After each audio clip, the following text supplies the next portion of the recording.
بسم اللہ الرحمن الرحیم۔ نوید کو بقر عید میں قربانی کرنے کا بہت شوق تھا۔ ہر بقر عید کو وہ دوسروں کے گھروں میں آئے ہوئے بکروں کو دیکھتا تو اس کا بھی دل چاہتا کہ اس کے ابو قاسم صاحب بھی ایک پیارا سا سفید اور سیاہ دبوں والا بکرا لائیں جسے وہ اپنے ہاتھوں سے چارہ کھلائے، اس کے سر پر ہاتھ پھیرے۔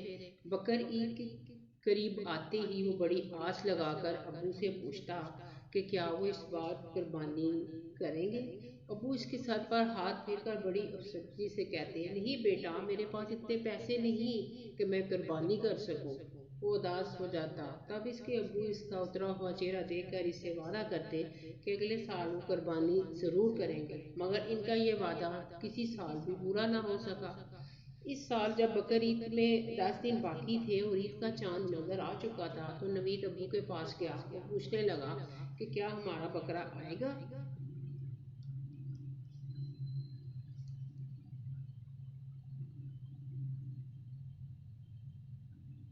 کیونکہ اول تو بکروں کی قیمتیں آسمان سے باتیں کر رہی ہیں، دوسرے تمہارے ابو کی دکان بھی اچھی نہیں چل رہی۔ اس کے ابو کریانے کی دکان چلاتے تھے اور یہ تو اسے بھی پتا تھا کہ کچھ مہینوں سے دکان اچھی نہیں چل رہی ہے، مگر پھر بھی اسے امید تھی کہ شاید اس بار بکرا آ جائے۔ امی کی بات سن کر اس کی آنکھوں میں آنسو آ گئے۔ ابو اس کی رنجیدہ صورت دیکھ کر پوچھنے لگے کہ اچھا بتاؤ کہ تم بکرا کیوں لینا چاہتے ہو؟ کیا اس لیے کہ محلے کے باقی بچوں کے گھروں میں بکرے آئے ہیں اور وہ سب اپنے بکروں کی تعریفیں کرتے ہیں، انہیں سیر کراتے ہیں، جبکہ تم ایسا نہیں کر پا رہے؟ نوید یہ سنتے ہی تیزی سے بولا، نہیں ابو، میں تو بکرا اس لیے چاہتا ہوں کہ قربانی کرنے والے کو اللہ تعالیٰ کا اجر ہوتا ہے اور اللہ تعالیٰ اجر دیتا ہے اور قربانی کے جانور کے ہر بال کے بدلے نامہ اعمال میں ایک نیکی لکھتا ہے۔ نوید کا یہ جذبہ دیکھ کر اس کے ابو سوچ میں پڑ گئے۔ پھر انہوں نے جا کر عید کے کپڑوں اور کھانے پینے کی چیزوں کے لیے بچائے ہوئے پیسے گنے اور ایک فیصلہ کر لیا۔ دوسرے روز ناشتے پر نوید کے ابو نے یہ اعلان کیا کہ وہ اس سال قربانی کریں گے۔ نوید اور اس کے چھوٹے بھائی بہن یہ سن کر خوشی سے اچھلنے اور تالیاں بجانے لگے، مگر ایک شرط ہے، ابو نے کہا۔ تو سب خاموش ہو کر انہیں دیکھنے لگے۔ نوید نے پوچھا، کیا شرط ہے ابو؟ شرط یہ ہے کہ تم لوگ مجھ سے نئے کپڑے اور جوتوں کا تقاضا نہیں کرو گے اور عید الفطر پر بنوائے گئے کپڑے ہی پہنو گے، ورنہ بکرا نہیں آ سکے گا۔ سب بچے یک زبان ہو کر بولے، ہمیں منظور ہے۔ یوں دن گزرنے لگے اور قربانی سے ایک دن پہلے مغرب کی نماز کے بعد نوید کے ابو قاسم صاحب بکرا خریدنے منڈی گئے تو نوید بھی ان کے ساتھ ہو لیا۔ ویسے بھی بکرا لینے کی خوشی سب سے زیادہ اسی ہی کو تھی۔ اس کا چہرہ خوشی سے چمک رہا تھا اور تصور میں خوبصورت سا موٹا تازہ بکرا بار بار آ رہا تھا۔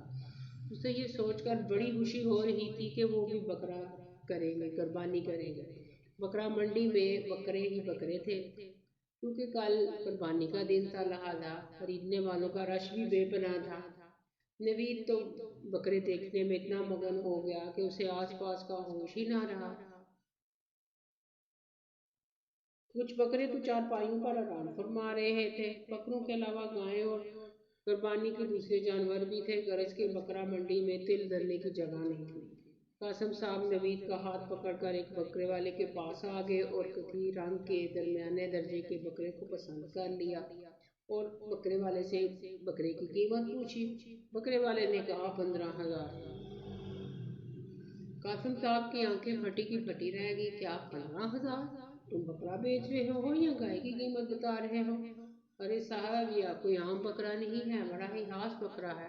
اس پوری منڈی میں آپ کو ایسا بکرا نہیں ملے گا۔ 22 کلو سے تو کم گوشت نکلے گا نہیں۔ بکرے والے نے اپنے بکرے کی تعریف میں زمین آسمان کے کلابے ملا دیے۔ قاسم صاحب بار بار کہنے پر بھی وہ قیمت کم کرنے پر راضی نہ ہوا۔ مجبوراً قاسم صاحب نوید کا ہاتھ پکڑ کر کسی اور بکرے کی تلاش میں کرنے لگے۔ کچھ دیر بعد ہی انہیں ایک اور بکرا پسند آ گیا، مگر قیمت سن کر ان کے ہوش اڑ گئے۔ 30,000۔ قاسم صاحب نے جب ان سے قیمت کم کرنے کو کہا تو بکرے والے نے کہا، ارے صاحب، آپ کی